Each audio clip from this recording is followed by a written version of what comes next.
La salle de conférence du 42e étage brillait d'une lumière crue, celle qui ne laissait aucune zone d'ombre, une lumière sans pitié, tout comme mon humeur ce jour-là. Je me tenais là, les mains jointes face à eux. Mes anciens bourreaux, réunis autour de la table en acajou la plus chère de Paris, semblaient minuscules. Comment j'en étais arrivé là? À ce moment précis où leur monde allait s'effondrer autour d'eux comme un château de cartes, c'était une longue histoire parsemée de silence, de non-dits et de la douleur lancinante d'un cœur qui avait trop espéré. Il y a eu ce dîner il n'y a pas si longtemps, en fait. 3 ou 4 semaines à peine. C'était dans leur manoir des Yvelines, la même bâtisse bourgeoise où j'avais passé tant de soirées à me sentir invisible. Une architecture imposante, des jardins à la française impeccables, mais une atmosphère glaciale qui s'infiltrait jusqu'à la moelle. J'avais enfilé ma robe marine, celle que j'avais achetée aux Galeries de Lafayette 3 ans auparavant. Propre, repassée, discrète. Mais à côté de l'étalage de richesse des Sterling, elle avait l'air d'un chiffon. Catherine, la mère de Julien, m'avait lancé cette pique habituelle, sa voix aussi tranchante qu'un couteau de cuisine bien aiguisé. « Marie ne te tient pas voûtée. Nous fêtons la promotion de Julien au poste de vice-président des ventes. Essaye de ne pas ressembler à la femme de ménage. » J'avais senti la rougeur monter à mes joues, un réflexe pavlovien après toutes ces années. Julien, lui, était enfoncé dans son portable, tapant comme un démon. Il était beau, toujours, avec cette mâchoire carrée et ce charme poli qui opérait si bien en réunion. À la maison, ce charme se muait en indifférence. Une indifférence qui m'avait rongé petit à petit. « Je suis désolé, Catherine », avais-je murmuré, redressant ma posture. Je voulais juste dire à quel point je suis fier de Julien. « 5 ans de dur labeur », avait-elle répliqué, posant son verre avec un cliquetis sec. « C'est 5 ans de dur labeur. Et toi, Marie, qu'as-tu fait exactement pendant 5 ans? Arroser des plantes, lire des romans de guerre? Honnêtement, Julien, je ne sais pas comment tu supportes de rentrer chez toi dans une telle stagnation. Un homme de ton calibre a besoin d'un couple dynamique. Regarde les Arnaud. Regarde les Bettencourt. » J'avais mordu ma lèvre. Ils ne savaient pas. Ils ne pouvaient pas en savoir. Pour eux, j'étais juste Marie, l'orpheline que Julien avait rencontrée dans un café de Montmartre avant que sa carrière ne décolle. Mon silence, ils le prenaient pour de la faiblesse. Ils ignoraient que mon téléphone, qui vibrait doucement dans la poche de ma robe, contenait des emails urgents du conseil d'administration d'Helios International, un fonds d'investissement de plusieurs milliards d'euros qui possédait silencieusement la moitié des biens immobiliers de luxe du quartier du Marais. J'étais l'actionnaire majoritaire. J'étais la PDG fantôme dont la presse financière parlait dans Les Échos. Je gardais ça secret. J'avais voulu que Julien m'aime pour moi, pas pour mon portefeuille. Ça semble naïf, non? Vous n'auriez pas fait pareil? Ou peut-être que si, pour voir si l'amour était pur, je ne sais pas. « Maman, laisse-la tranquille », avait dit Julien, sa voix empreinte d'ennui plutôt que de défense. Il avait finalement posé son portable. « Elle essaye. Tout le monde n'a pas d'ambition. » Cette défense à demi-mot m'avait fait plus mal que n'importe quelle insulte. « J'ai de l'ambition, Julien », avais-je dit, ma voix étonnamment ferme. « Je gère la maison. Je te soutiens. Tu gères une maison avec 3 femmes de ménage, avait-il ricané, un rire cruel. Soyons réalistes, Bella. Tu es une passagère dans cette vie. Je suis le pilote. Et en ce moment, le pilote est stressé parce que la fusion avec le groupe Helios est au point mort. Mon cœur avait raté un battement. Helios, ma société. Julien tentait depuis des mois d'obtenir un partenariat avec l'une de mes filiales. Il avait été rejeté 3 fois parce que ses propositions étaient arrogantes et manquaient de substance. J'avais personnellement mis un drapeau rouge sur son dossier, anonymement, bien sûr. Peut-être que le groupe Helios veut voir plus d'intégrité dans la proposition, avais-je suggéré prudemment. Peut-être qu'il se soucie de l'éthique de la chaîne d'approvisionnement. La table était devenue silencieuse. Catherine avait éclaté de rire. Un son rauque et strident. Oh, écoutez-la! La femme au foyer donne des conseils en entreprise. Julien, chérie, tu as entendu? Elle pense savoir ce qu'un conglomérat multinational veut. Julien avait secoué la tête, me regardant avec une pitié pure. Tiens-toi à la liste de courses, Bella. Les affaires, c'est pour les adultes. Le dîner avait continué, un défilé d'humiliation. Je l'avais supporté, comme toujours, m'accrochant à l'espoir que l'homme doux et humble que j'avais épousé était toujours là quelque part, enfoui sous le poids des attentes de sa mère et de l'avidité corporative. Mais alors que le dessert était servi, une tarte aux poires que j'avais cuisinée moi-même et que Catherine avait refusé de toucher, Julien avait raclé sa gorge. J'ai une annonce, avait-il dit, vérifiant sa Rolex. Et ce n'est pas seulement à propos de la promotion. J'avais levé les yeux, une lueur d'espoir dans ma poitrine. Peut-être allait-il suggérer des vacances, une chance de renouer. J'ai rencontré quelqu'un qui peut m'aider avec le dossier Elios, avait dit Julienne, ses yeux se posant enfin sur les miens, mais il n'y avait aucune chaleur en eux, seulement de la glace. Elle s'appelle Sophie Vane. Son père est au conseil d'administration d'une grande banque. Elle est connectée. Elle me comprend, Bella. Elle parle mon langage. J'avais senti le sang se retirer de mon visage. Qu'est-ce que tu dis, Julien? Je dis que je t'ai dépassé, avait-il déclaré platement. J'ai besoin d'une femme qui correspond à l'avenir que je construis, pas une relique de mon passé. Catherine avait frappé dans ses mains, ravie. Enfin, je te l'avais dit, Julien. Je te l'avais dit il y a des années. Je veux divorcer, Bella, avait dit Julien, sortant une épaisse enveloppe de son blazer et la faisant glisser sur le bois poli. Elle s'était arrêtée juste à côté de la tarte aux poires intouchée. Et je veux que tu aies quitté la maison d'ici demain matin. J'avais fixé l'enveloppe, le papier blanc semblait luire sous les larmes de cristal du lustre. Le silence dans la pièce était assourdissant, rompu seulement par Catherine, qui fredonnait une mélodie satisfaite en croquant enfin dans la tarte. « Tu me jetais dehors ?» avais-je demandé, ma voix n'étant qu'un murmure. « Après tout, je t'ai soutenu quand tu étais stagiaire, Julien. J'ai payé notre loyer quand tu ne pouvais pas. » C'était il y a longtemps, avait Julien balayé d'un geste de la main, comme pour chasser une mouche. Je t'ai remboursé ce loyer 10 fois avec les bijoux et la voiture. On est quitte. Quitte? Je m'étais levé. Mes jambes tremblaient, mais un feu froid commençait à s'allumer dans mon estomac. Le mariage n'est pas une transaction, Julien. Tout est une transaction, avait-il répliqué. Signe les papiers, je suis généreux. Je te donne l'appartement de Montreuil et une somme forfaitaire de 50 000 €. C'est plus que suffisant pour quelqu'un avec tes compétences limitées. 50 000 €, c'était une insulte. C'était moins que ce que je gagnais en intérêt chaque heure. Et si je ne signe pas, avais-je demandé. Le visage de Julien s'était assombri. Alors mes avocats te détruiront. Ils te dépeindront comme une croqueuse de diamants. Ils traîneront ça en longueur jusqu'à ce que tu n'aies plus un sou pour acheter un café. Sophie m'a déjà présenté l'équipe juridique de la famille chez Sterling & Associates. Tu ne peux pas gagner. Sophie. Le nom avait plané dans l'air comme une mauvaise odeur. Elle est là, avais-je demandé, mon intuition s'enflammant. Elle attend dans la voiture, avait admis Julien sans la moindre honte.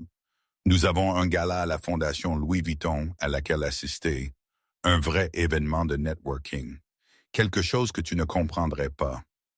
J'avais regardé Catherine, qui m'ignorait maintenant complètement, faisant défiler son iPad, cherchant des maisons de vacances sur la Côte d'Azur. J'avais regardé Julien, l'homme que j'avais aimé, maintenant transformé en une caricature d'avidité corporative. La tristesse qui m'avait accablé pendant des années s'était soudainement évaporée. Elle avait été remplacée par quelque chose de plus vif, une clarté. J'avais tendu la main et pris l'enveloppe. Je les lirai, avais-je dit, mais j'ai des conditions. Tu n'es pas en position de faire des exigences, avait ricané Julien. Je veux que la réunion pour finaliser le divorce ait lieu dans un lieu neutre, avais-je dit fermement. Vendredi prochain. Très bien, avait soupiré Julien, se levant et boutonnant sa veste. Le bureau de mon avocat, ne sois pas en retard. Non, avais-je coupé, pas le bureau de ton avocat. Je veux qu'on se rencontre au siège d'Helios International, dans la salle de conférence exécutive du 4e étage. Julien s'était figé. Il avait cligné des yeux, confus. Helios, comment? Pourquoi nous rencontrerions-nous là-bas? On ne peut pas juste entrer chez Helios. J'ai une amie qui travaille aux ressources humaines, avais-je menti avec fluidité. Elle m'a réservé une salle pour que je puisse avoir un avocat présent sans payer de bureau. C'est la seule façon pour que je signe. Julien avait ri, un son aboyant d'incrédulité.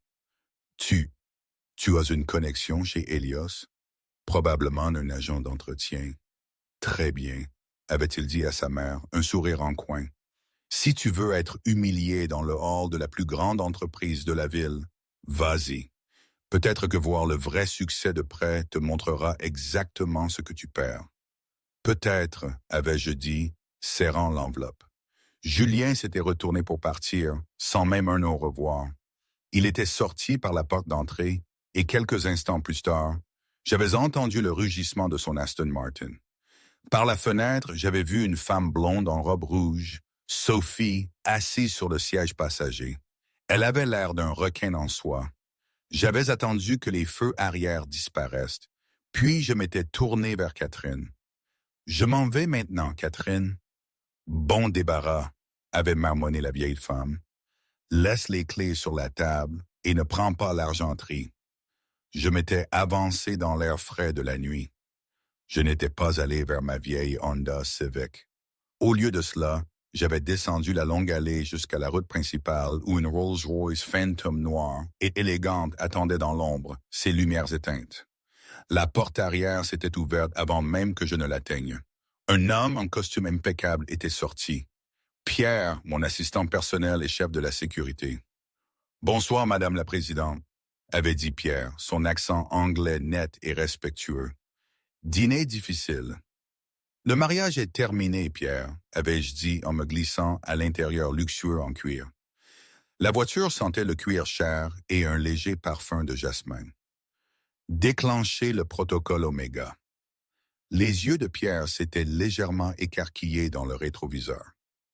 Oméga, cela implique la liquidation complète des actifs des parties associées et un rachat hostile. Êtes-vous sûr? J'avais sorti mon téléphone. J'avais ouvert le dossier sur la société de Julien et spécifiquement le profil de la famille Vane à laquelle appartenait Sophie. Il voulait une transaction, avais-je murmuré, mes yeux se durcissant alors que je regardais une dernière fois le manoir des Sterling. Je vais leur donner la transaction la plus chère de leur vie. Appelez le conseil d'administration. Dites-leur que je viens demain et demandez-leur de préparer les documents d'acquisition pour la société de Julien. Je veux posséder le bâtiment dans lequel il entre tous les matins. Très bien, madame, avait dit Pierre. Où allons-nous? Au Punt House, avais-je dit, m'appuyant en arrière et fermant les yeux. J'ai un divorce à planifier. Moment, je dois faire une pause ici. Toute cette histoire, cette situation avec Julien était en fait complètement absurde quand on y pense. Une femme comme moi, censée être insignifiante, qui se révèle être la tête d'un empire. Dans ma tête, ça tournait en boucle. Comment quelqu'un pouvait-il être aussi aveugle, aussi imbu de sa personne? Est-ce que l'amour rendait idiot? Ou est-ce que j'avais simplement trop donné sans rien dire? C'est ce qui arrive quand on croit trop aux contes de fées, n'est-ce pas? On se retrouve avec des princes qui sont en fait des grenouilles et des belles-mères qui se transforment en sorcières. À un moment donné, on se demande si on n'est pas la seule à voir clair. Mais non. Ce n'était pas un conte de fées, c'était ma vie. Et il était temps d'écrire la fin à ma façon. Pas de « ils vécurent heureux et eurent beaucoup d'enfants pour moi », du moins. Pas pour le moment. Juste la justice. Froide, précise et personnelle. Voilà, revenons à la réalité, ou du moins à mes réalités.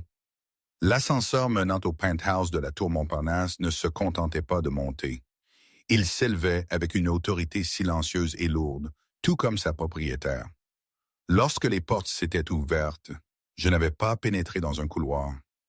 J'étais entré dans un centre de commandement. Fini la femme au foyer voûté et apologétique. À sa place se tenait Marie Rossi, la fondatrice d'Helios International, une femme dont la valeur nette était un secret bien gardé, estimé à 11 chiffres. Bienvenue, mademoiselle Rossi, avait scandé une équipe de 4 assistants alors que je marchais dans le couloir de marbre. Ils n'avaient pas regardé ma robe de grand magasin bon marché. Ils savaient de mieux. Ils avaient regardé le feu dans mes yeux. Pierre, prépare-moi des vêtements de rechange, le tailleur noir Saint-Laurent, et rassemble l'équipe juridique dans la salle de guerre dans 10 minutes, avais-je ordonné, ma voix projetant une clarté que je n'avais pas utilisée depuis des années. Je veux Arthur ici et obtiens-moi les données financières d'Apex Solutions, la société de Julien. 20 minutes plus tard, j'avais l'air d'une personne différente. La robe marinelle était à la poubelle. Je portais un tailleur noir sur mesure qui coûtait plus cher que la voiture de Julien. Mes cheveux étaient tirés en un chignon sévère et élégant, et à mon poignet, une montre Patek Philippe. J'étais entré dans la salle de conférence au mur de verre où Arthur Pendleton, l'avocat d'affaires le plus redouté de Paris, m'attendait. Arthur s'était levé immédiatement. C'était un homme qui avait poursuivi les gouvernements et gagné. Mais il avait une peur saine de Marie Rossi. « Marie! » Arthur avait acquiescé. « J'ai reçu le message concernant le protocole Oméga. Allons-nous vraiment faire ça? C'est agressif, même pour vous. » Il m'a jeté dehors, Arthur, avais-je dit, prenant la place en bout de table. Il m'a jeté comme une ordure pour pouvoir fusionner avec la famille Vin. Il pense que je suis démuni. Il m'a offert 50 000 €. Arthur avait grimacé. Aïe, ce n'est même pas votre budget hebdomadaire de charité. Exactement. J'avais ouvert un dossier sur la table. Julien est le vice-président des ventes chez Apex Solutions. Apex tente d'obtenir un contrat avec Helios depuis 6 mois. Pourquoi n'avons-nous pu signer? Parce que leurs finances sont chancelantes, avait expliqué Arthur, tapant sur sa tablette. Ils sont surendettés et franchement, les propositions de Julien sont amateurs. Il s'appuie sur des mots à la mode plutôt que sur la logistique. Si nous signons avec eux, nous perdrions de l'argent. Parfait. J'avais souri, une expression froide et prédatrice. Approuvez la réunion. Arthur avait cligné des yeux. Pardon? Envoyez une invitation officielle à Julian Sterling et au PDG d'Apex. Dites-leur qu'Helios est prêt à signer l'accord d'exclusivité. Invitez-les à la salle de conférence exécutive vendredi à 10 heures. Mais c'est là que votre règlement de divorce est prévu, avait fait remarquer Arthur. Je sais, avais-je dit, pivotant ma chaise pour regarder le panorama de Paris. Julien pense qu'il rencontre sa femme dans une salle empruntée pour signer les papiers du divorce. Et ensuite, il pense qu'il va rencontrer le PDG d'Helios pour signer l'accord de sa vie. Il ne réalise pas que c'est la même réunion. Il amènera Sophie, avait prévenu Arthur. Les vins sont des vautours. Sophie a fait pression pour cette fusion afin que la banque de son père puisse refinancer la dette d'Apex. Bien, avais-je dit. Amenez-les tous. Je veux les vins là. Je veux le PDG d'Apex là. Je veux un public. J'avais fait une pause, mes yeux se rétrécissant. Fouillez le trust de la famille Vin, le père de Sophie, Pierre Vin. Je me souviens d'une rumeur à son sujet et d'un compte offshore aux îles Caïmans concernant un projet de construction en 2018. Trouvez des preuves, Arthur. S'ils veulent jouer sale, enterrons-les. Considérez que c'est fait, avait dit Arthur, tapant furieusement. Et les papiers de divorce? Rédiger une nouvelle version, avais-je dit. Il voulait une rupture nette. Je vais lui donner une rupture nette, mais je garde les actifs qu'il ne sait pas que je possède et je lui prends la seule chose à laquelle il tient réellement. Sa voiture? Non, avais-je murmuré. Sa réputation. Les 3 jours suivants furent un tourbillon de célébrations arrogantes pour Julian Sterling. Il était assis dans son bureau d'angle chez Apex Solutions, les pieds sur le bureau, faisant tourner un stylo entre ses doigts. L'appel était arrivé la veille. Helios International voulait signer. Le géant insaisissable d'1 billion d'euros avait finalement capitulé. Je vous avais dit que je pouvais le faire, avait fanfaronné Julien au téléphone. Marie me retenait. Mauvaise énergie, maman. Juste une mauvaise énergie. Depuis que je l'ai mise dehors, tout va pour le mieux. À l'autre bout du fil, Catherine était extatique. Je le savais. Cette fille était une malédiction. Tu as eu de ses nouvelles? Pas un mot, avait Julien ri. Elle est probablement en train de pleurer dans un motel quelque part. Elle a insisté pour se rencontrer au siège d'Helios vendredi pour les papiers du divorce, essayant de se donner de l'importance. C'est pathétique. Vraiment? Fais juste signer ça, Julien. Ensuite, toi et Sophie pourraient être le couple puissant de la ville. La porte de son bureau s'était ouverte et Sophie Vin était entrée. Elle était impeccable dans une robe de créateur rouge, mais son expression était tendue. « Raccroche le téléphone, Julien », avait-elle claqué. Julien avait raccroché sans même un second regard pour sa mère. « Qu'est-ce qui ne va pas, chérie? »« On a gagné. Helios a appelé. Nous rencontrons le PDG vendredi. »« Je sais, » avait dit Sophie, faisant les 100 pas dans la pièce. « Mais mon père est inquiet. Il dit qu'Helios ne signe jamais aussi vite. D'habitude, il y a des mois de due diligence. Il pense que c'est un piège. » « Un piège? » Julien avait ricané, se levant et l'enlaçant par la taille. « Sophie, regarde-moi. Je suis charmant. Je suis bon en vente. J'ai enfin réussi à les convaincre. Arrête de t'inquiéter. Ton père est juste de la vieille école. »« Peut-être, » avait murmuré Sophie, se dégageant. Mais il vient à la réunion et le directeur d'exploitation d'Apex, M. Dubois, vient aussi. C'est un contrat de plusieurs millions d'euros, Julien. Si tu rates ça... Je ne raterai pas, avait promis Julien. Vendredi sera le plus beau jour de ma vie. 10h, je signe les papiers du divorce avec la souris. 10h30, je signe la fusion avec le lion. Excite l'ancien. Bonjour Laure. L'interphone avait sonné. Monsieur Sterling, un coursier est là pour vous. Faites-le entrer. Un jeune homme était entré et avait remis à Julien une grande boîte lourde enveloppée de velours noir. Il n'y avait pas de carte, seulement l'insigne Helios en or gaufré sur le dessus. Les yeux de Julien s'étaient écarquillés. « Tu vois, ils envoient déjà des jets d'eau. » Il avait déchiré la boîte.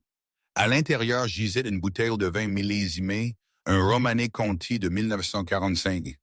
Elle valait plus que sa maison. « Mon Dieu » avait Sophie murmuré, son scepticisme s'évanouissant. « C'est une fortune en bouteille. » Sous la bouteille se trouvait un mot tapé sur un papier crème épais. « Au nouveau départ. Rendez-vous vendredi. Le président. » Le président, avait Julien lu à haute voix, un frisson d'excitation lui parcourant l'échine. Il m'aime, Sophie. Il m'aime absolument. Il n'avait pas remarqué l'ironie subtile du mot. Il ne savait pas que le nouveau départ faisait référence à sa destruction, et il ne savait certainement pas que le vin était du même millésime que celui que j'avais acheté pour notre premier anniversaire. Une bouteille qu'il avait refusé de boire parce qu'il prétendait que le vin rouge lui donnait mal à la tête. Je l'avais gardé pour une occasion spéciale. C'était ça. Le jeudi soir était arrivé et Julien était sur un toit terrasse avec ses amis, trinquant à son avenir. « À la vie de célibataire !» avait crié son ami Marc. « Et au milliard !» Julien avait entrechoqué son verre, se sentant au sommet du monde. Il avait vérifié son téléphone. Aucun message de ma part. Je devais être trop honteuse pour le contacter. Il m'imaginait entrant dans le hall d'Helios demain, vêtu de mes vieux vêtements, terrifié par les gardes de sécurité. Il signerait les papiers, me donnerait le chèque, puis regarderait la sécurité me faire sortir pendant qu'il prendrait l'ascenseur jusqu'au sommet. Cela allait être poétique. Pendant ce temps, à travers la ville, je m'étais assise dans l'obscurité de mon penthouse, observant les lumières de la ville. Pierre était entré doucement. Les caméras sont installées dans la salle de conférence, madame, avait rapporté Pierre. Et M. Dubois d'Apex a confirmé sa présence. Pierre Van a également confirmé. Et la presse? Avais-je demandé. Bloomberg et le Financial Times ont été informés qu'une acquisition majeure a lieu chez Helios demain. Ils attendront dans le hall pour une déclaration à 11 heures. J'avais pivoté ma chaise. Mon visage était calme, dépouillé de toute émotion. Parfait, avais-je dit. Assurez-vous que la réception sache comment traiter M. Sterling avec la plus grande condescendance jusqu'à ce que la réunion commence.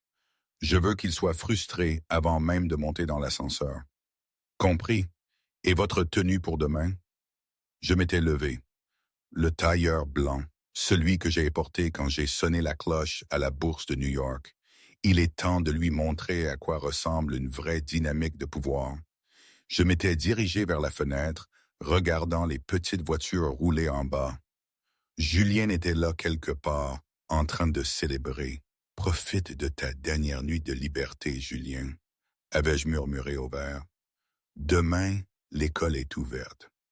Le vendredi matin à Paris était vif et lumineux, le genre de temps qui faisait sentir les millionnaires invincibles. Julian Sterling était sorti de son VTC noir devant la tour Helios International, ajustant sa cravate dans le reflet des portes vitrées. Il n'était pas seul. À ses côtés se trouvait Sophie Vane, prête pour le podium dans une robe gris anthracite élégante, et son père, Pierre Vane. Pierre était un homme corpulent, aux cheveux argentés et aux yeux qui scrutaient constamment la pièce à la recherche de faiblesse. En arrière-garde se trouvait M. Dubois, l'actuel PDG d'Apex Solutions, qui semblait en sueur et nerveux. « Arrête de gigoter, Dubois », avait claqué Pierre en marchant vers les portes tournantes. « Tu vas être partenaire avec le plus grand fonds d'investissement de la côte. Agis comme si tu étais à ta place. » C'est juste qu'Helios est connu pour dévorer les entreprises, Pierre, avait murmuré Dubois en s'essuyant le front. Il n'invite généralement pas les entreprises de taille moyenne comme Apex pour une fusion, à moins qu'ils ne veuillent quelque chose de spécifique. Ils me veulent, avait Julien interjecté avec fluidité, montrant sa carte d'identité au tourniquet de sécurité. Le président m'a envoyé une bouteille de Romanée Conti hier. Nous sommes pratiquement de la famille. Il s'était approché du comptoir d'accueil. La réceptionniste, une jeune femme avec des lunettes et une allure d'acier absolue, n'avait pas levé les yeux de son écran. « Non » avait-elle demandé, sa voix ennuyée. « Julian Sterling » avait-il annoncé, s'appuyant sur le comptoir de marbre. « Et sa suite? Nous sommes là pour la réunion de 10 heures avec le PDG. Et aussi une affaire privée avec une Madame Mary Sterling si elle est arrivée. » La réceptionniste avait enfin levé les yeux. Ses yeux s'étaient posés sur Julien une seconde de trop. Un étrange mélange d'amusement et de pitié dansant dans ses pupilles. « Vous êtes attendu dans le conseil d'administration exécutif. 42e étage, avait-elle dit, lui tendant un badge visiteur. « Prenez l'ascenseur privé à gauche. Et bonne chance, Monsieur Sterling. » Tu vois? Julien avait ricané à Sophie. Il me connaît ça. Alors qu'il montait dans l'ascenseur silencieux et rapide, la pression de l'air avait changé. Julien, avait chuchoté Sophie, vérifiant son maquillage dans la paroi miroir. Où ta femme nous rencontre-t-elle? Tu as dit qu'elle serait là. Elle est probablement recroquevillée dans le couloir, avait Julien ri. Je lui ai dit de me rejoindre à la salle de conférence. Je me suis dit que je ferais signer le divorce en 5 minutes, que je la mettrais dehors, puis que nous ferions éclater le champagne avec le PDG d'Helios. Pierre Vane avait grogné. Mouvement risqué. Mêler les ordures domestiques aux affaires de haut niveau. Ne la laissez pas faire de scène. Elle ne fera pas, lui avait assuré Julien. C'est une souris. Les portes de l'ascenseur avaient s'étaient ouvertes avec un ding. Ils étaient entrés au 42e étage. C'était un espace au minimalisme intimidant. Les sols étaient en marbre noir, les murs étaient en verre, et la vue sur Paris était époustouflante. Monsieur Sterling, un homme grand en costume sur mesure s'était approché d'eux. C'était Pierre. « Par ici. » Pierre les avait conduits le long d'un long couloir jusqu'à une double porte en acajou. Il les avait poussés. La salle de conférence était immense. Une table assez longue pour 30 personnes dominait la pièce, mais la pièce était vide, à l'exception d'une personne. Debout près de la fenêtre allant du sol au plafond, le dos tourné à eux, se trouvait une femme. Elle regardait le ciel, sa posture rigide. Elle portait un simple trench coat qui recouvrait ses vêtements. Julien s'était arrêté net. Il avait reconnu la silhouette. « Marie » avait-il sifflé. La femme s'était retournée. C'était moi. Mon visage était pâle, sans maquillage, et j'avais l'air fatigué. « Bonjour, Julien » avais-je dit doucement. Julien avait laissé échapper un souffle de frustration, marchant dans la pièce. « Qu'est-ce que tu fais ici? C'est la salle de conférence exécutive. Tu devais attendre dans le hall jusqu'à ce que je t'appelle. » La réceptionniste m'a dit de monter, avais-je dit, ma voix tremblant légèrement. « Mon Dieu, tu es embarrassante, avait gémi Julien, se pinçant l'arête du nez. Il s'était tourné vers Pierre et Dubois, qui regardaient avec dédain. « Messieurs, Sophie, je m'excuse. Voici ma future ex-femme. Elle est un peu confuse sur le protocole. » Sophie s'était avancée, me dévisageant avec un ricanement. « Alors, c'est la fameuse Bella. Tu as vraiment porté ce vieux manteau dans un endroit pareil? On dirait que tu es là pour nettoyer les vitres. Signe juste les papiers, Bella, » avait claqué Julien, sortant le document de sa mallette et le jetant sur la table polie. « Tout de suite, signe-les. Prends ton chèque et pars avant que le PDG d'Hélios ne franchisse tes portes. S'il te voit ici, il te fera sortir par la sécurité et je ne les arrêterai pas. » J'avais regardé les papiers, puis j'avais regardé le groupe de personnes qui me fixaient comme si j'étais un insecte. « Est-ce vraiment tout ce qui t'importe, Julien ?» avais-je demandé doucement. « L'image? Je me soucie de mon avenir, » avait craché Julien. « Et tu n'en fais pas partie. Signe. » Je m'étais avancé lentement vers la table. J'avais pris le stylo. Ma main avait plané au-dessus de la ligne de signature. 50 €, avais-je murmuré, et l'appartement de Montreuil. « À prendre ou à laisser » avait tonné Pierrevin, vérifiant sa montre. « Dépêche-toi, ma petite. Nous avons de vraies affaires à discuter. Le président d'Hélios n'aime pas être fait attendre. » J'avais souri. C'était un petit sourire, sarcastique. « Vous avez raison, monsieur Vin, » avais-je dit. « Le président déteste attendre. » J'avais signé le papier avec une fioriture. « C'est fait, » avait exhalé Julien, arrachant les papiers. « Enfin. Maintenant sors. L'ascenseur est au bout du couloir. Ne parle à personne en sortant. » Je n'avais pas bougé. Je me tenais au bout de la table, la place réservée au PDG. « J'ai dit bouge » avait grogné Julien. « Non » avais-je dit, ma voix changée. Le tremblement avait disparu. Il était remplacé par un ton de commandement absolu. « Pardon » Julien avait cligné des yeux. J'avais tendu la main et défait la ceinture de mon trench coat. J'avais laissé le tissu bon marché glisser de mes épaules et tomber sur le sol. En dessous, je ne portais pas les haillons d'une femme au foyer. Je portais un tailleur pantalon d'un blanc éclatant, fait sur mesure. Sur mon revers était épinglée une broche en diamant en forme de soleil, l'insigne d'Hélios. Je m'étais assise sur la chaise au bout de la table. Je n'avais pas regardé Julien. J'avais regardé Pierre, qui venait d'entrer dans la pièce avec une pile de dossiers. « Pierre, » avais-je dit, ma voix résonnante d'autorité, « veuillez accompagner M. Sterling à la place d'invité et apporter les dossiers d'acquisition pour Apex Solutions. » La pièce était devenue d'un silence de mort. Le silence était lourd, suffocant et absolu. Julien me fixait. Son cerveau disjonctait, incapable de traiter l'information visuelle devant lui. Marie, sa femme discrète et effacée, était assise sur la chaise du PDG d'Hélios International, portant un costume qui coûtait plus cher que son salaire annuel. « Marie, sors de cette chaise, » avait chuchoté Julien, sa voix se brisant. « Ce n'est pas un jeu. Tu vas nous faire arrêter. »« Asseyez-vous, Julien, » avait dit Pierrevin. Sa voix n'était plus en colère. Elle était terrifiée. Le visage de l'homme plus âgé s'était vidé de toute couleur. Il fixait la broche sur mon revers. Il l'avait reconnu. « Papa ?» avait demandé Sophie, sa voix stridente. « Qu'est-ce qui s'est passé? Pourquoi est-elle assise là? » « Parce que, avais-je répondu, mes yeux rivés sur Sophie, c'est mon bâtiment, c'est ma table, et vous respirez mon air. » Julien avait senti ses genoux lâcher. Il s'était effondré sur la chaise la plus proche. « Non, c'est impossible. Tu faisais des tartes. Tu coupais des coupons. » « Je gère aussi un portefeuille diversifié de 40 milliards d'euros, avais-je dit froidement, ouvrant le dossier bleu devant moi.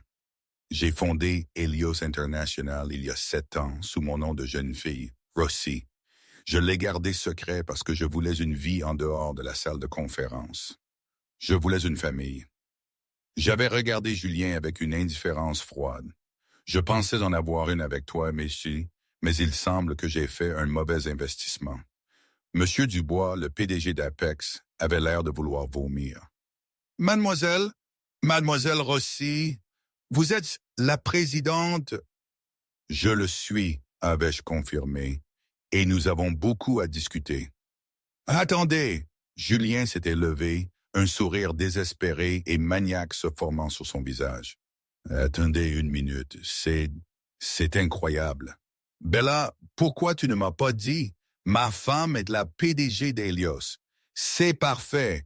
La fusion, c'est un fait. Alors, on est de la famille. » Il avait tendu la main pour saisir la mienne à travers la table. Je n'avais pas tressailli. J'avais simplement brandi les papiers de divorce qu'il venait de me faire signer. « Nous ne sommes pas de la famille, Julien, » avais-je dit. « Tu viens de divorcer il y a 5 minutes. Tu te souviens?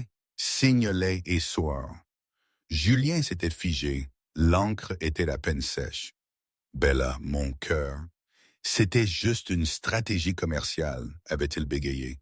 Je ne le pensais pas. Déchire-les. On peut recommencer. Je n'ai aucune intention de recommencer, avais-je dit, remettant les papiers à Arthur, mon avocat, qui était discrètement entré dans la pièce. Déposez-les immédiatement, Arthur. Le règlement est convenu. Il obtient les 50 000. Je garde tout le reste. Compris, mademoiselle Rossi, avait dit Arthur, prenant une angle les papiers. Maintenant, j'avais tourné mon regard vers Pierre Vane. Monsieur Vane, vous poussez à cette fusion entre Apex et Helios parce qu'Apex est noyé sous les dettes et que votre banque, Vane Capital, détient cette dette. Si Apex s'effondre, votre banque subit un coup dur. Est-ce exact? Pierre avait dégluti difficilement, desserrant sa cravate. Mademoiselle Rossi, les affaires sont complexes. Ce n'est pas complexe, avais-je interrompu. C'est de la fraude. Mon équipe a trouvé des comptes offshore aux îles Caïmans, Pierre. Ceux où vous détourniez les prêts à la construction d'Apex pour construire vos propres villas privées. C'est un détournement de fonds. Sophie avait haleté. Papa, c'est vrai? Et vous, Sophie, avais-je continué, déplaçant mon regard vers la maîtresse. Vous prétendez avoir un diplôme en droit de la Sorbonne sur votre bio. Étrange. Mon équipe des RH a appelé la Sorbonne ce matin. Ils n'ont aucune trace de vous. Vous êtes une fraude, tout comme votre père. Sophie avait reculé, son visage rouge de honte. Et enfin, Apex Solutions. J'avais regardé M. Dubois et Julien. J'ai acheté vos actions au cours des 48 dernières heures par le biais de diverses sociétés écrans.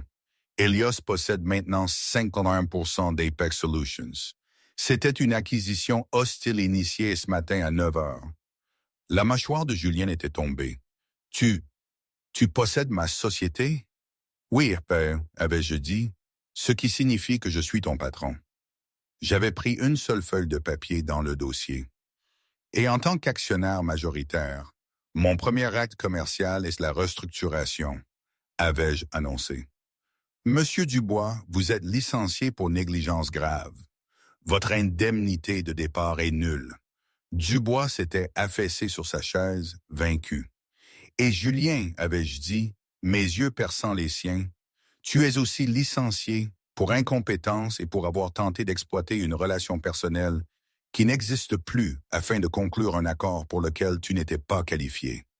Tu ne peux pas faire ça, avait hurlé Julien, claquant son poing sur la table. J'ai construit la division des ventes. Je suis Apex. Tu n'es rien.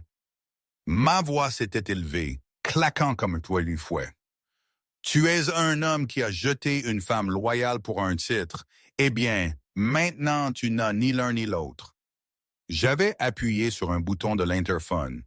Sécurité, veuillez accompagner les anciens employés d'Apex Solutions hors du bâtiment.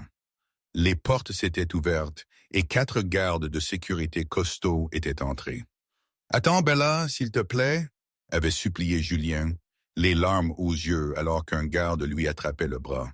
« Je t'aime, je suis désolé. Sophie ne représentait rien, c'était juste une aventure. » Sophie avait hurlé. « Menteur, tu m'as dit que tu m'aimais. » Elle avait giflé Julien au visage, le son résonnant dans la salle de conférence silencieuse.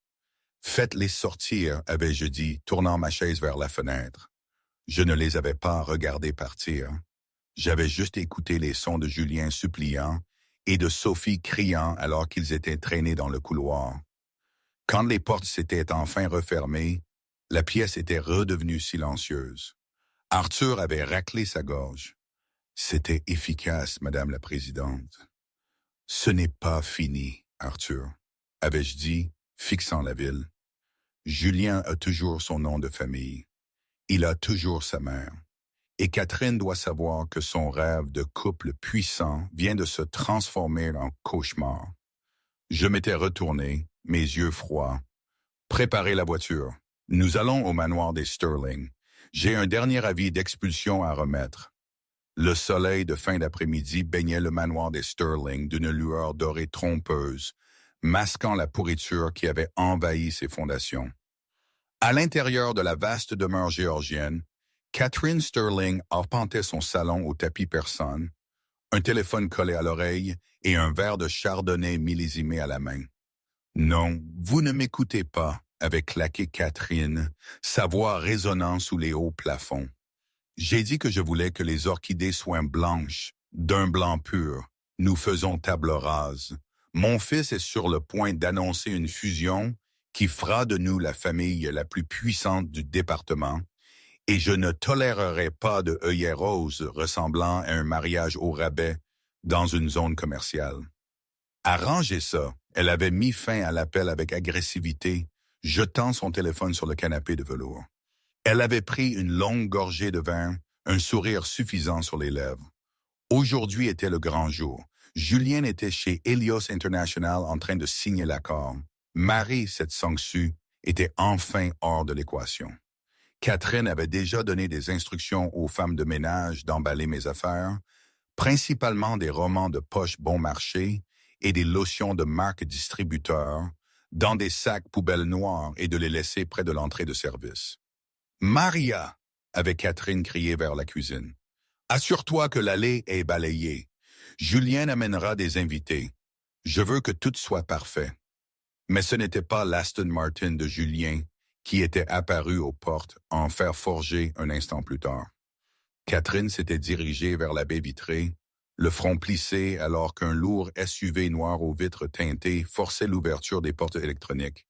Il était suivi d'un deuxième SUV et enfin d'une élégante Rolls-Royce Phantom bicolore qui glissait sur le gravier comme un requin fendant l'eau.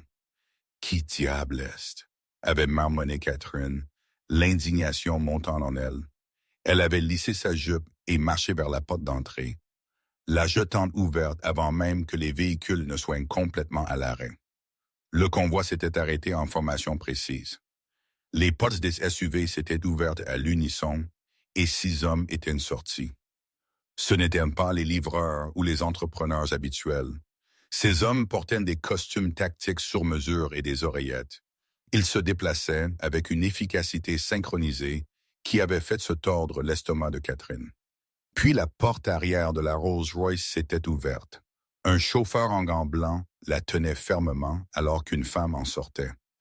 Catherine avait plissé les yeux contre le soleil.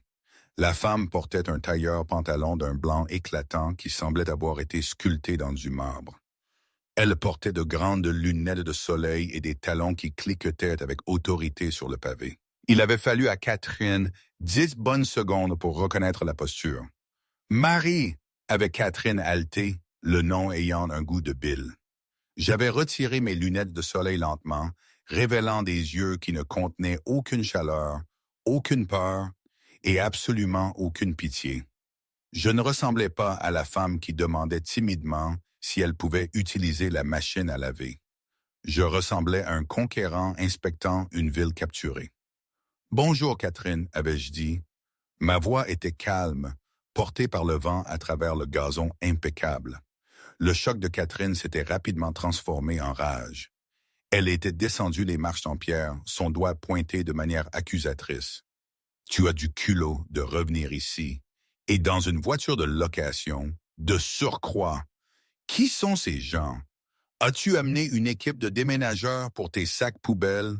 J'ai dit à la femme de ménage de les laisser près de la benne. » J'avais ignoré l'insulte, faisant signe à Pierre, qui se tenait silencieusement à mes côtés, tenant un portfolio en cuir. « Je ne suis pas là pour mes affaires, Catherine, avais-je dit, passant devant la vieille femme et montant sur le porche de la maison dont j'avais été expulsé il y a seulement 24 heures. Je suis là pour inspecter mon actif. »« Ton actif? » Catherine avait ri, un son aigu et incrédule. « Espèce de fille délirante. Les papiers du divorce sont signés. Tu obtiens l'appartement de Montreuil et une misère. Ce domaine appartient au Sterling Trust. Il est dans ma famille depuis 1950. Tu n'as aucune prétention ici. Maintenant, pars avant que j'appelle la police et que je te fasse traîner hors de ma propriété pour intrusion. » Je m'étais arrêté sur le seuil. Je m'étais retourné lentement, regardant Catherine depuis la marche du haut. La dynamique de pouvoir avait physiquement changé. « Pierre, » avais-je dit doucement, « montrez-lui. » Pierre s'était avancé et avait produit un document, le tendant à Catherine. Ce n'était pas un règlement de divorce. C'était un avis de saisie immédiate estampillé du sceau du tribunal de grande instance de Paris et du logo d'une société holding privée. Helios Distressed Assets, LLC. Qu'est-ce que c'était que ça? Catherine avait arraché le papier, ses yeux parcourant le jargon juridique. « C'est un avis de reprise immédiate, » avais-je expliqué, ma voix dénuée de pitié. « Vous voyez, Catherine, votre fils a des goûts de luxe. Il aime projeter l'image d'un milliardaire, mais son salaire chez Apex ne couvrait pas tout à fait les jets privés, les hôtels 5 étoiles et les parties de poker à enjeux élevés à Monte-Carlo. » Catherine s'était figée. « Poker? Julien, il joue au bridge. Il joue au No Limit Hold'em, avais-je corrigé, et il est terrible à ça. L'année dernière, il a accumulé 4 millions d'euros de dettes. Pour les couvrir, il a contracté une deuxième hypothèque à taux élevé sur ce domaine. Il a utilisé l'acte comme garantie. »« C'est impossible !» Catherine avait hurlé, le papier tremblant dans sa main. « L'acte est à mon nom.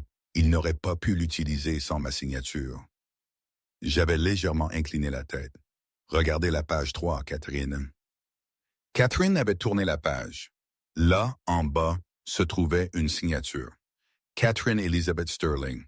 Il l'a forgée, avais-je dit simplement. Il a commis une fraude bancaire.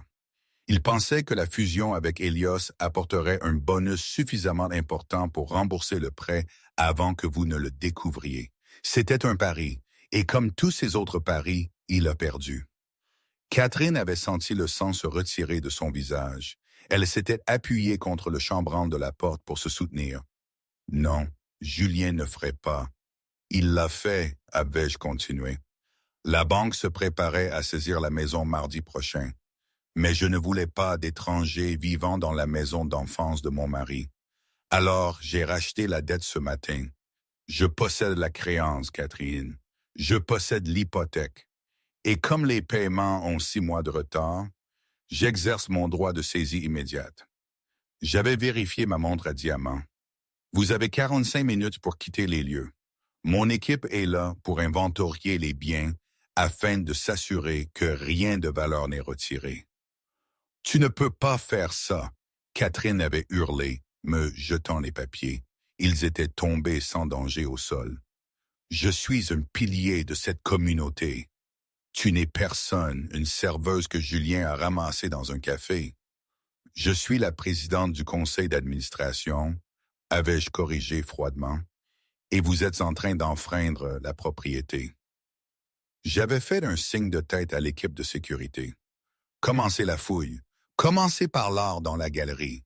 Le Matisse est à moi maintenant. » « Ne touchez pas à ça. » Catherine s'était jetée sur un garde qui se dirigeait vers la porte, mais elle avait été bloquée doucement mais fermement par Pierre. « Madame Sterling, je vous conseille de reculer, » avait dit Pierre, son accent britannique bref et professionnel. « Nous avons le commissaire local en ligne directe. Ne rendez pas les choses plus difficiles qu'elles ne le sont. » Catherine avait regardé avec horreur les hommes envahir son sanctuaire. Elle avait entendu le bruit des bottes lourdes sur ses parquets. Elle avait entendu le son des tableaux retirés des murs. Son héritage était démantelé pièce par pièce. « Pourquoi ?» avait Catherine sangloté, se tournant vers moi. « Pourquoi faites-vous ça? Je vous ai recueilli. »« Vous m'avez recueilli comme une servante, » avais-je répondu, m'approchant, ma voix tombant dans un murmure dur. « Vous souvenez-vous de mon anniversaire l'année dernière? Vous m'avez dit de ne pas couper le gâteau car il était réservé aux invités. Vous souvenez-vous quand mon père est mort? Et vous m'avez dit d'arrêter de pleurer parce que ça gâchait l'ambiance de votre dîner. Vous ne m'avez pas recueilli, Catherine. Vous m'avez toléré parce que vous pensiez que j'étais faible. Vous pensiez que j'étais inoffensive. Je m'étais penché. Vous auriez dû craindre les silencieux. » Juste à ce moment-là, le son d'un moteur rugissant avait déchiré l'air. Une Aston Martin argentée avait dérapé à travers les portes ouvertes, s'agitant sur le gravier avant de s'arrêter en grinçant derrière la Rolls-Royce. De la fumée s'élevait des pneus, la porte du conducteur s'était ouverte et Julien en était sorti en trébuchant. Il ressemblait à un homme qui avait fait 12 rounds avec un boxeur. Son costume italien sur mesure était froissé et taché de sueur.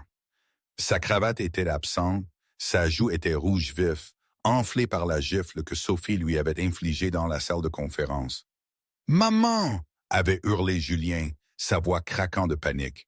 Il avait couru vers le porche, trébuchant sur ses propres pieds. « Maman, arrête-les! Ne les laisse pas entrer !» Il s'était figé en me voyant debout sur la marche du haut, le regardant comme une déesse de la vengeance. « Julien !» Catherine avait couru vers lui, agrippant les revers de sa veste. Elle l'avait secoué violemment. « C'est vrai? Tu as vendu la maison? Tu as forgé ma signature? » Julien avait regardé le visage terrifié de sa mère, puis les gardes de sécurité, transportant un buste de Jules César hors de la porte d'entrée. Il s'était effondré à genoux sur l'allée, le gravier s'enfonçant dans son pantalon coûteux. « J'ai dû » avait pleuré Julien, enfouissant son visage dans ses mains. « J'étais dans le trou, maman, les requins. Ils allaient me casser les jambes. Je pensais que l'accord Hélios était une certitude. Je pensais pouvoir le rembourser aujourd'hui. »« Idiot !» avait hurlé Catherine, le giflant sur la tête. « Garçon stupide et arrogant, tu nous as détruits. » Je ne savais pas. Julien avait levé les yeux vers moi, les larmes coulant sur son visage. « Bella, s'il te plaît, je ne savais pas que c'était toi. Si j'avais su que tu étais la PDG, je n'aurais jamais... » « Tu n'aurais jamais quoi ?» avais-je interrompu, ma voix coupant ses sanglots. « Tu ne m'aurais jamais traité comme une ordure. Tu ne m'aurais jamais trompé. Tu ne m'aurais jamais divorcé. » J'avais descendu les marches lentement, m'arrêtant à quelques centimètres de lui. « C'est ça le problème, Julien. Tu ne traites les gens avec respect que lorsque tu penses qu'ils ont du pouvoir. Tu ne m'as pas aimé quand j'étais Marie la femme au foyer. Tu ne me veux que maintenant parce que je suis Marie la milliardaire. »« Je peux changer, » avait supplié Julien, tendant la main vers la mienne, mais s'arrêtant net lorsque Pierre s'était interposé entre nous. « Bella, je suis ton mari. Nous avons une histoire. Tu ne peux pas me laisser sans abri. Je n'ai pas de travail. Je n'ai pas d'argent. Sophie m'a laissé au bureau. Elle a pris les clés de la voiture. J'ai dû démarrer ma propre voiture en forçant le contact juste pour arriver ici. Regarde-moi. Je te regarde, avais-je dit, et je vois un mauvais investissement. J'avais fait signe au chef de la sécurité. Changez les serrures et faites remorquer l'Aston Martin. Elle a été achetée avec les fonds de la société Apex Solutions. Puisque je possède Apex, je possède la voiture. C'est la propriété de l'entreprise. Non! Julien s'était reculé en rampant. C'est ma voiture. C'est tout ce qu'il me reste. Tu as ta mère, avais-je dit, désignant la femme en larmes sur le porche. Et tu as ta liberté. Je te suggère de l'utiliser pour trouver un emploi. J'entends dire que le café où nous nous sommes rencontrés recrute. Il paie le salaire minimum. Je leur avais tourné le dos. J'avais marché vers la Rolls-Royce, la porte s'ouvrant automatiquement pour moi. « Attendez !» avait crié Catherine, trébuchant dans les escaliers, sa dignité complètement envolée. « Marie, s'il vous plaît, la maison. Où allons-nous aller? Il commence à faire nuit. » J'avais fait une pause, un pied à l'intérieur de la voiture. J'avais jeté un regard par-dessus mon épaule, ma silhouette encadrée par le soleil couchant. « Je crois qu'il y a un motel Formule 1 sur l'autoroute, avais-je dit pensivement. C'est abordable. Vous pourriez même obtenir une chambre avec une kitchenette. Ce sera un bon endroit pour vous entraîner à cuisiner vos propres repas. » Je m'étais glissé dans le siège en cuir. « Conduisez, Pierre. » Alors que la lourde porte se refermait, m'enfermant dans le luxe silencieux de mon succès, je n'avais pas regardé dans le rétroviseur. Je n'avais pas besoin de voir Julien frapper ses poings sur le gravier ou Catherine pleurer au ciel. J'avais ouvert mon ordinateur portable et tapé un email rapide à mon équipe immobilière. Objet. Manoir Sterling. Message. Rasez-le. Transformez le terrain en jardin communautaire pour l'orphelinat. Laissez quelque chose de bien enfin y pousser. La Rolls-Royce avait glissé hors des portes, laissant la dynastie Sterling dans la poussière, exactement là où il devait être. C'était une fin, bien sûr, mais était-ce la fin? Et surtout, était-ce la bonne? Je me le demande encore parfois. Est-ce qu'on doit toujours rendre coup pour coup, ou y a-t-il une autre façon de vivre, de s'affirmer? J'avais cherché la clarté, la justice. Je les avais trouvées à ma manière. Mais cette vengeance, aussi satisfaisante fut-elle, avait laissé un goût particulier. Pas amer, non, mais froid. Est-ce que ça en valait la peine au fond? Je n'en suis pas sûr. Mais c'était ma décision, mon chemin. Et même si tout n'est pas parfait, même si les cicatrices persistent, c'est ce que j'ai bâti. C'est ma vie telle qu'elle est.